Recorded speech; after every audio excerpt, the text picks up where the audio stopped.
Hello, my name is Moumita Bhowmik. এই সিরিজে আমি আলোচনা করতেছিলাম ফার্স্ট এড থেকে এন্ডোক্রাইন সিস্টেম নিয়ে। এই ভিডিওতে আমি আলোচনা করব প্যাথোলজি হার্টের hypothyroidism নিয়ে। Hypoparathyroidism due to injury to the parathyroid gland or their blood supply, usually during thyroid surgery, autoimmune destruction or Digeer's syndrome।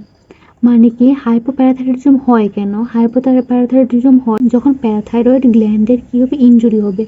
তখন কি প্যারাথাইরয়েড গ্ল্যান্ডের ইনজুরি হলে ডিক্রিজ হয় প্যারাথাইরয়েড সিক্রিয়েশন, হরমোন সিক্রিয়েশন, অথবা যখন প্যারাথাইরয়েড গ্ল্যান্ডের ব্লাড সাপ্লাই ডিক্রিজ হয়ে যাবে তখনও কি হবে, ইম্পেয়ার হবে প্যারাথাইরয়েড গ্ল্যান্ডের সিক্রিয়েশন। কখন এটা হতে পারে? প্যারাথাইরয়েড গ্ল্যান্ডের ইনজুরি হতে পারে ডিউরিং থাইরয়েড সার্জারি।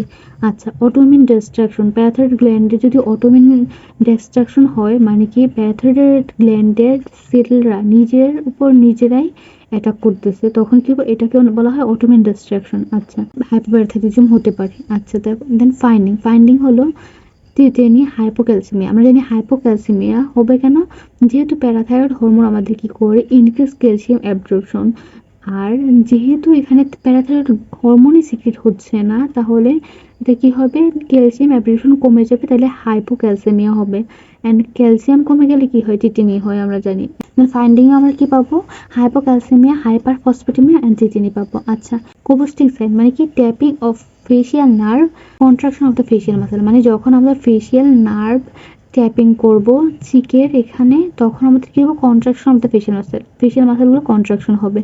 দেন হলো ট্রোসিয়াস সাইন মানে কি, এখানে কি হবে, occlusion of the brachial artery with BP cup. যখন ব্লাড প্রেশার মাপার জন্য যে কাপটা ইউজ করে, তখন কাপটা ইউজ করে আমরা কি করবো, ব্রাকিয়াল আর্টারির কি করব, অক্লুশন করলে কি হবে, তখন কি কার্পাল স্পাজম হবে। এটাকেই বলা হয় ট্রোসিয়াস সাইন। ওকে, দেন হাইপোপ্যারাথাইরয়েডিজমে এই যে এখানে দেখানো হচ্ছে যে এইখানে এই গ্রাফে ক্যালসিয়াম লেভেল হলো এক্স এক্সিসে দেওয়া আছে আর প্যারাথাইরয়েড কনসেন্ট্রেশন ওয়াই এক্সিসে দেওয়া আছে। এইখানে হাইপোপ্যারাথাইরয়েডিজম দেখানো হচ্ছে মানে কি, ক্যালসিয়াম লেভেলও ডিক্রিজ, প্যারাথাইরয়েড লেভেলও ডিক্রিজ। মানে প্যারাথাইরয়েড হরমোন সিক্রেশন ডিক্রিজ হলে ক্যালসিয়াম সিক্রেশনও ডিক্রিজ হবে, এটা বোঝানো হয়েছে। হাইপোপ্যারাথাইরয়েডিজম কেন হয়? হাইপোপ্যারাথাইরয়েডিজম হয় সার্জিক্যাল রিজেকশনের কারণে আর অটোইমিউনের কারণে। ওকে, দেন হলো সিউডো হাইপোপ্যারাথাইরয়েডিজম টাইপ 1। সিউডো মানে জানি কি আমরা ফলস। হাইপোপ্যারাথাইরয়েডিজম মানে কি প্যারাথাইরয়েড হরমোন সিক্রেশন কম হবে and decrease calcium level and increase phosphate level. কিন্তু সিউডো হাইপোপ্যারাথাইরয়েডিজমে কি হবে, ফিচার্সগুলো কি হাইপোপ্যারাথাইরয়েডিজমের মতো হবে, কিন্তু এখানে প্যারাথাইরয়েড লেভেল হাই হবে। ওকে, দেন কি বলছে, অটোজোমাল ডোমিনেন্ট। এটা একটা অটোজোমাল ডোমিনেন্ট ডিজিজ, আর এটা কি ম্যাটারনাল ট্রান্সমিটেড মিউটেশন। ম্যাটারনাল জিনগুলো মিউটেশনের কারণে এটা হয়, যেমন ইমপ্রিন্টেড জিএনএস জিন। কোন জিনটা? জিএনএস জিনের ইমপ্রিন্টেডের কারণে। ওকে, জিএনএস1 inactivating mutation that encode the GS protein alpha subunit. তাহলে কি জিএনএস1 ইনএক্টিভ করবে কার? মিউটেশনকে ইনএক্টিভ করবে। Okay, then inactivation of the adenylyl cyclase when parathyroid hormone bind to its receptor. যখন প্যারাথাইরয়েড হরমোন তার রিসেপ্টরের সাথে বাইন্ড করবে তখন কি হবে, inactivation of the adenylyl cyclase হবে। কিন্তু এই প্যারাথাইরয়েড হরমোন কি করতে পারবে না, ইনিশিয়েট করতে পারবে না সাইক্লিক এডিনোসিন মনোফসফেট, কি করবে, ইনএক্টিভ করবে। ওকে, দেন তাইলে কি হবে, end organ resistant to parathyroid hormone. Okay, যেমন কিডনি অ্যান্ড বোন। ওকে, দেন ফিজিক্যাল ফাইন্ডিংয়ে আমরা কী পাবো, সিউডো হাইপোপ্যারাথাইরয়েডিজমে পাবো হলো অ্যালবার্ট হেরিডিটারি অস্টিওডিস্ট্রফি। মানে কি, মানে হলো short fourth or fifth digit, আর শর্ট স্টেচার হবে, রাউন্ড ফেস হবে, সাবকিউটেনাস ক্যালসিফিকেশন হবে, ডেভেলপমেন্টাল ডিলে হবে। আর ল্যাব ফাইন্ডিং আমরা কি পাবো, আমরা আগেই বলছি যে এখানে প্যারাথাইরয়েড হরমোনটার লেভেল ইনক্রিজ হবে, তার জন্যই তো এটা সিউডো বলছে। আচ্ছা, আর এখানে ক্যালসিয়াম ডিক্রিজ হবে আর ফসফেট লেভেল ইনক্রিজ হবে, মানে হাইপোপ্যারাথাইরয়েডিজমের ফিচারগুলো প্রেজেন্ট থাকবে। ওকে, দেন হলো সিউডো হাইপোপ্যারাথাইরয়েডিজম। এটা কি একটা autosomal dominant paternal transmitted mutation. মানে এটা হয় কেন, কিভাবে, প্যাটার্নাল ট্রান্সমিটেড মিউটেশনের কারণে। আর আমরা বলছি কি সিউডো হাইপোপ্যারাথাইরয়েডিজম কেন হয়, ম্যাটারনাল ট্রান্সমিটেড মিউটেশনের কারণে হয়। ওকে, দেন কি বলছে, but without in organ resistant to parathyroid hormone. মানে ইন্ড অর্গানগুলো রেজিস্ট্যান্স হবে না প্যারাথাইরয়েড হরমোনের প্রতি। ওকে, কিন্তু সিউডো হাইপোপ্যারাথাইরয়েডিজমে কি হয়েছে যে ইন্ড অর্গানগুলো রেজিস্ট্যান্স ছিল প্যারাথাইরয়েড হরমোনের প্রতি। ওকে, কেন এখানে ইন্ড অর্গানগুলো রেজিস্ট্যান্স থাকবে না প্যারাথাইরয়েড হরমোনের প্রতি? Due to normal maternal allele maintaining renal responsiveness to parathyroid hormone. Okay, কি বলছে কেন ম্যাটারনাল এলিলগুলো নর্মাল থাকবে? কারণ আমরা জানি যে এখানে প্যাটার্নাল জিনগুলোর মিউটেশন হয়, কিন্তু এখানে কি ম্যাটারনাল এলিলগুলো বা জিনগুলো কি নর্মাল থাকবে।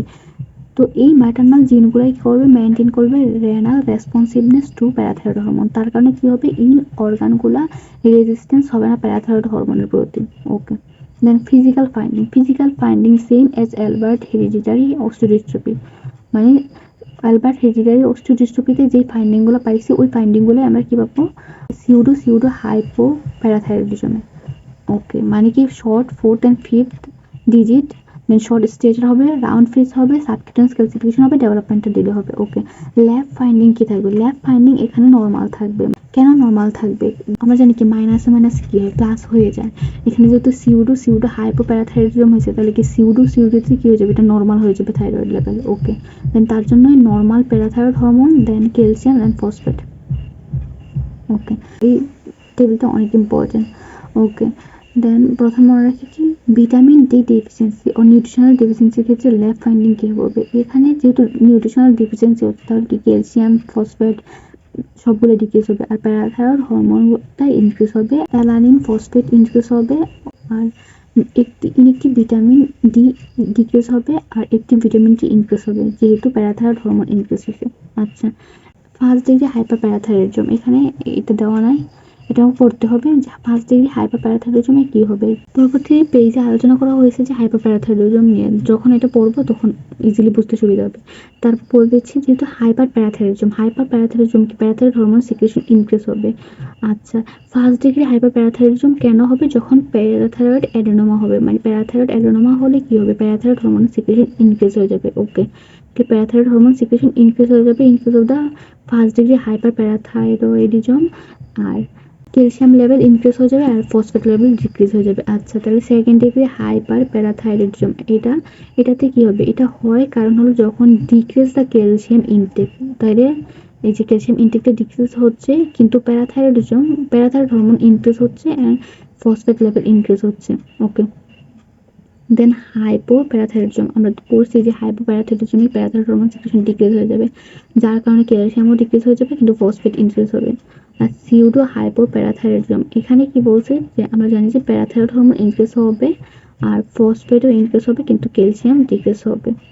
ওকে, দেন এই পেজ থেকে সবচেয়ে বেশি ইম্পর্টেন্ট হলো যে অ্যালবার্ট হেরিডিটারি অস্টিওডিস্ট্রফির কি ফাইন্ডিং আছে, যেমন short 4th and 5th digit, short stature, then round face, subcutaneous calcification, developmental delay. Okay, আর ল্যাব ফাইন্ডিংটা মনে রাখতে হবে in case of the pseudo hypoparathyroidism type 1A, আর in case of the pseudo hypoparathyroidism. And physical ফাইন্ডিংও মনে রাখতে হবে সিউডো হাইপোপ্যারাথাইরয়েডিজমের ক্ষেত্রে, আর এখানে কি ল্যাব বইগুলো মনে রাখতে হবে। ওকে, থ্যাংক ইউ।